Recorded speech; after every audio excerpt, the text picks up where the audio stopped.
I know that you and Frank were planning to disconnect me.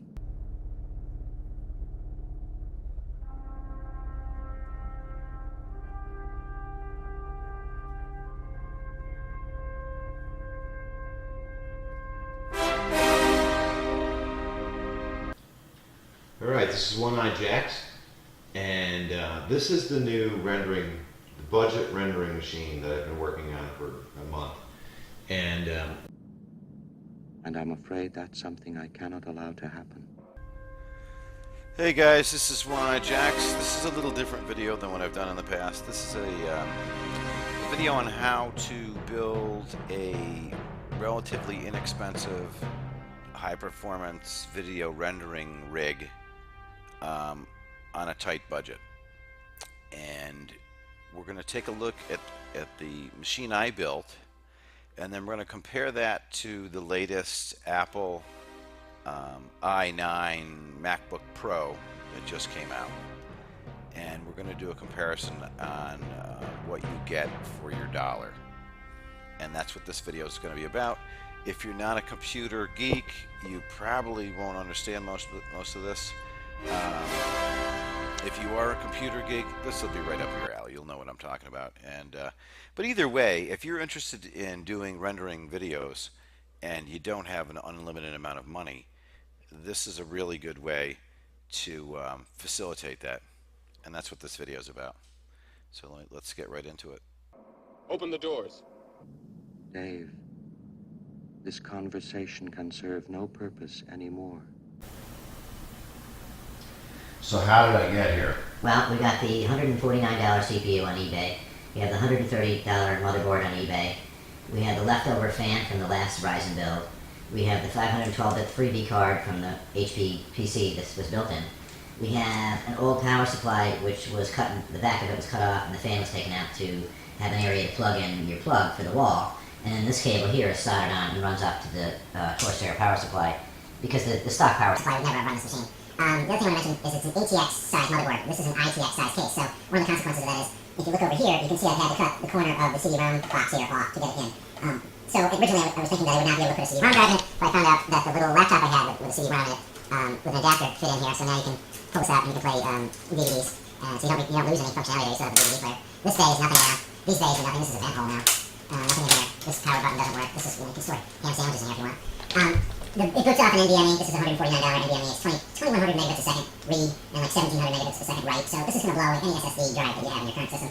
On top of that, up here, right now you can see the little Dave, this conversation can serve no purpose anymore. This here, put one there, this little mounting screws for this drive. This is a 500 gigabit SSD. This is a 500 gigabit NVMe drive. And then on top of that, we have the DVD player, which was a freebie that cost me nothing. It was a dead laptop.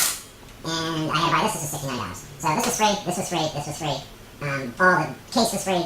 The drive cage, which used to be an old CD-ROM drive, is free. What else? That's it. So this is your $550 machine. We're going to do a comparison between this machine and the new MacBook Pro laptop, which would be most people that are getting into video rendering will buy a Mac laptop. You know, it's very chic and thin. And we'll do a performance comparison to that and a price comparison as well. On the brand new MacBook Pro 15-inch 2018 edition, 32 gigs of RAM, 512 gig SSD, 2.9 gigahertz, 15.4-inch Radeon Pro 560X, Core i9. Set a timer and find out exactly how long it'll take us to go from completely sealed box to thermal throttled processor. Let's start a torture test and let's see how long this takes. You ready, kids? 12 thread. Boom! Oh, they're way over here. Oh. We're at 100 degrees! 19 minutes and 5 seconds? Yeah. Can we see what frequency it's running at? Power. I don't know. So we managed to run over 3 gigahertz for this long. What is that, like 2 or 3 seconds? Wow, maybe that might be about 5 seconds. And then we drop all the way down to 2 gigahertz and exact expected failure rate at any given temperature range, like modding out the MacBook Pro to try to attach some kind of external thermal solution to it. So we got up to about 90 degrees in a real workload, 88. And then you can see here where the frequency went from about 3 gigahertz down to where as low as 2.35, 2.4. So realistic workload, this thing throttles in a matter of less than a minute. And then unrealistic workload, it throttles in about 3 to 5 seconds.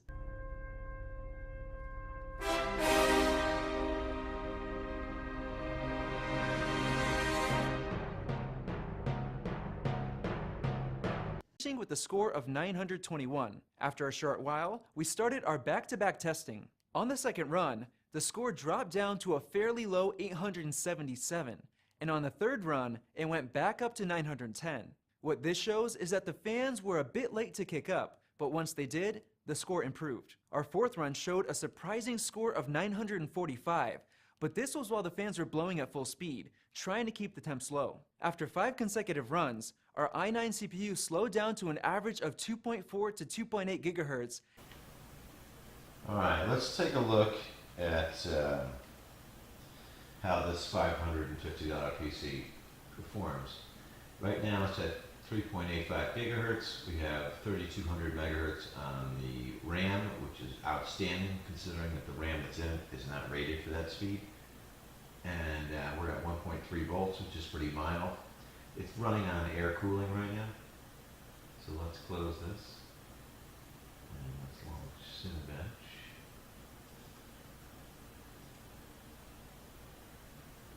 So here's Cinebench. And we're going to run it. Let's see what it'll do.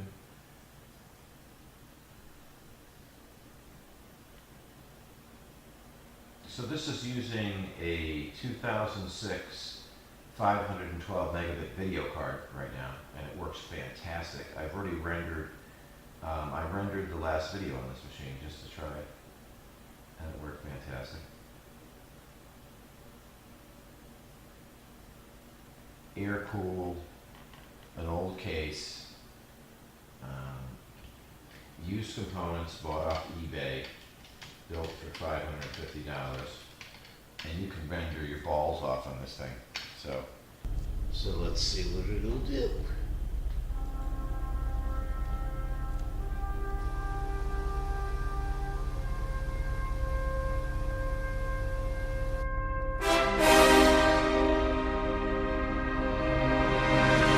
Yeah! 1700, baby. 1700. Check it out.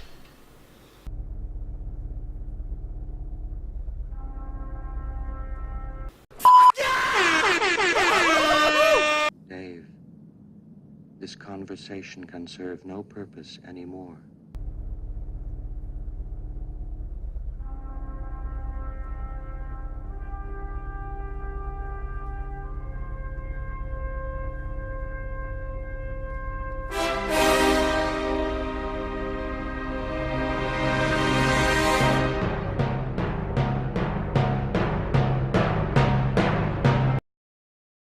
Last time on Timmy Joe PC Tech. I don't know what to do. I feel defeated. I really do. I want to get that 2000 and it's so damn close.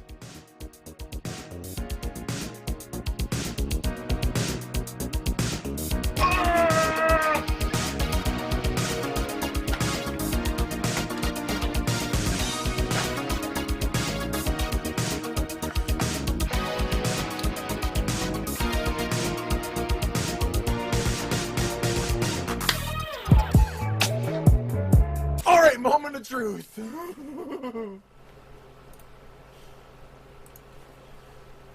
I don't know. It could be running right now. It could not be. I don't know. I don't know. Is it running? Yeah! 2003, motherfuckers! I don't think the MacBook comes with a Blu-ray player in it or a DVD player. I know that you and Frank were planning to disconnect me.